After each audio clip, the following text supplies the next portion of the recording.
Hey guys, what's up? This is Ujjwal Kumar Sen and you are watching Ujjwal Kumar Sen English YouTube channel. So guys, in this video, I'm going to share with you regarding thermodynamic properties.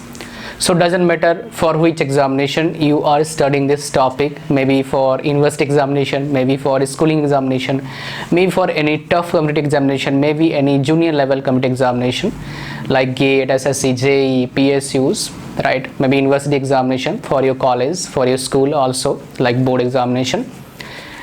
We'll study in this topic in that way so that till PG level, right? That means till MTech. You don't need to study further this topic. Doesn't matter for which examination you're going to appear. You can solve the problem, solve the question if you'll get question from this topic. I'll teach you in that way. So stay tuned and keep watching the video till the end. So basically, before going forward in this topic, let's understand what is the definition of thermodynamic properties. If we can able to understand its definition, then things will become quite easier for us to understand ahead. So you can say that characteristics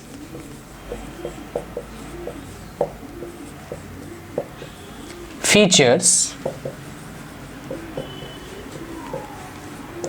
of a system by which we can describe or you can say that we can specify, we can describe its physical condition, it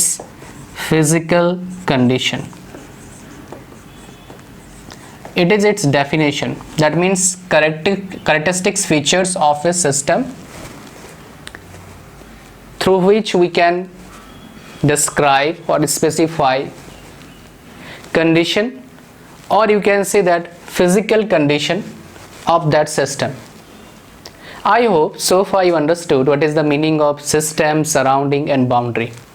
We'll not go towards that in this video, but one thing you know, that is what there are two types of approaches. One is microscopic approach, another one is macroscopic approach. So this thermodynamic property can also be known as macroscopic property, right? It is also known as macroscopic property. Examples: pressure,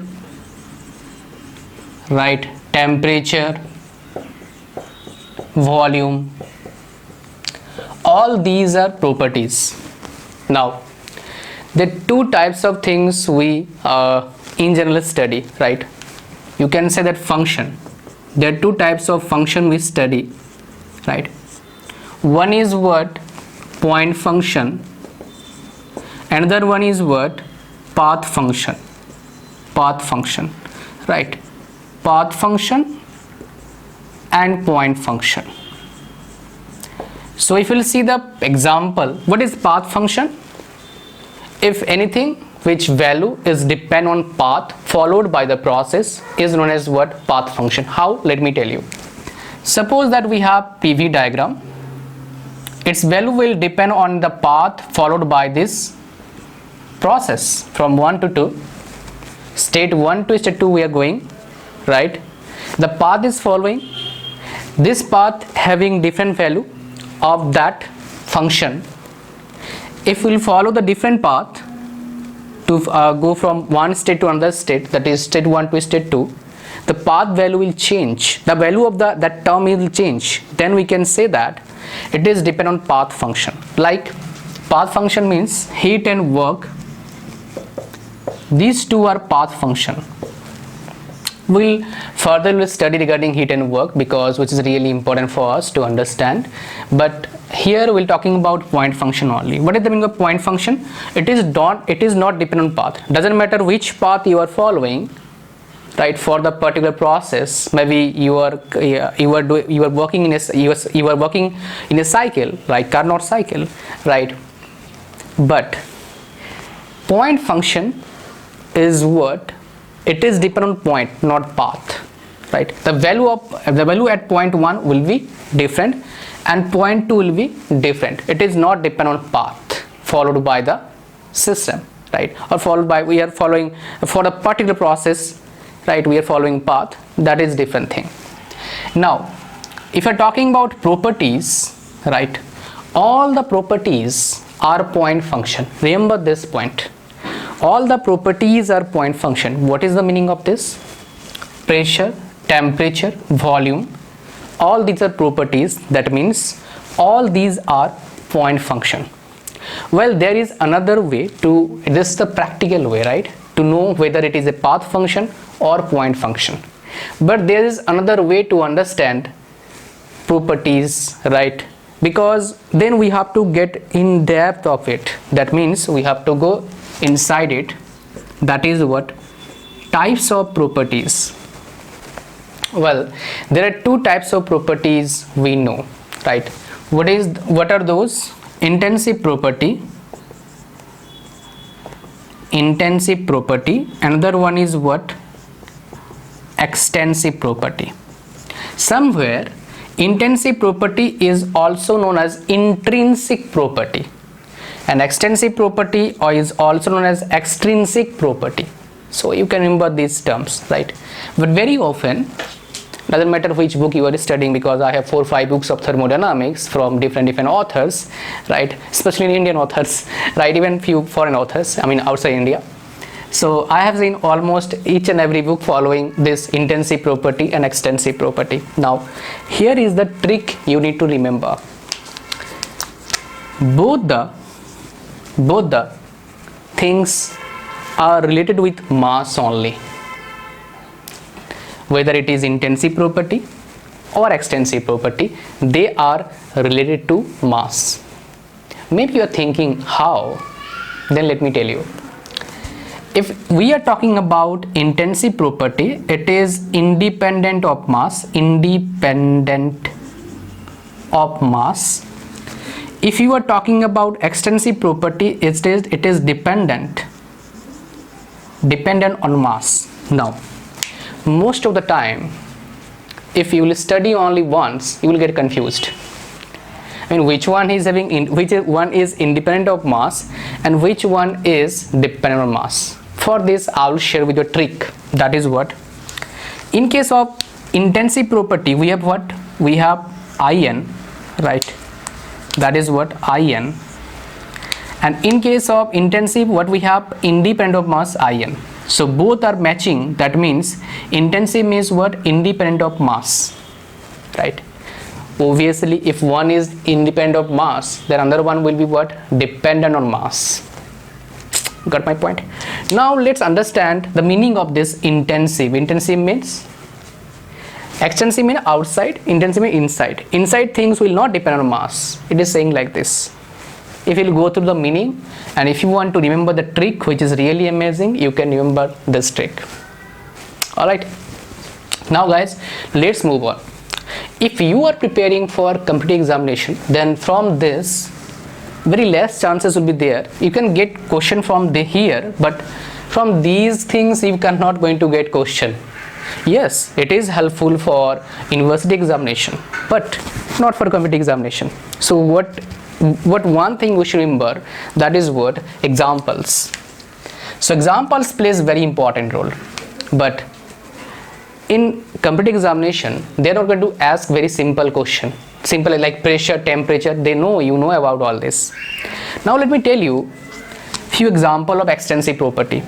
All forms of energy, whether it is intensive, internal kinetic energy, potential energy, any energy, are what? Extensive property, right? But extensive property, pressure is what? Pressure is what? Force upon area, right? You will say it is an extensive property, but it is not. It is not. Temperature is an intensive property. Volume is an extensive property because it is depend on mass. Volume is depend on mass, right? Now let me share with you a few important things, right? Two examples I'll share with you. One is what? Density. Another one is what? Pressure. You will say, sir, pressure is what? You can see, I think so, right? This one? Okay. So pressure is what? Force upon area, and force is what? Mass into acceleration. That means it is an extensive property, but he was saying it is an intensive property. How? That I will tell you. Once again, let's come here. We know density is what? Mass division volume. Again we will say, sir, it is dependent on mass, but density is what? An extensive property. Even entropy. Entropy is what? Extensive property dependent on mass. Right now, but if you're talking about entropy generation, that is not property. That is a path function, not point function. Remember this point. But let's come here. What we are seeing basically in these two things, we are seeing, okay, let me write somewhere, okay, specific extensive property. We are saying like this. Which one is this? That is what? Specific extensive property. That means extensive property by mass or extensive property by extensive property should be an intensive property. Like specific energy is an intensive property. Extensive property is mass. Volume is extensive property. Extensive by extensive is known as what? Intensive property. Force is what? Extensive property. Area is what? Extensive property. Extensive by extensive, intensive property. So what happened whenever we study these things first time, we got confused with all these things. Even I used to. So I figured out why it is happening. Why we are saying the density is an intensive property, but it is related with mass, even with pressure. Entropy we'll study further. I will teach you in any other topic regarding this, which is really important and very easy to understand what is entropy basically. Alright. So I hope you understand this topic. Thank you much for watching this video. Like this video, share with your friends, and if you are new to this channel, do subscribe. Many more things coming soon. Thank you very much. God bless you all. Bye bye.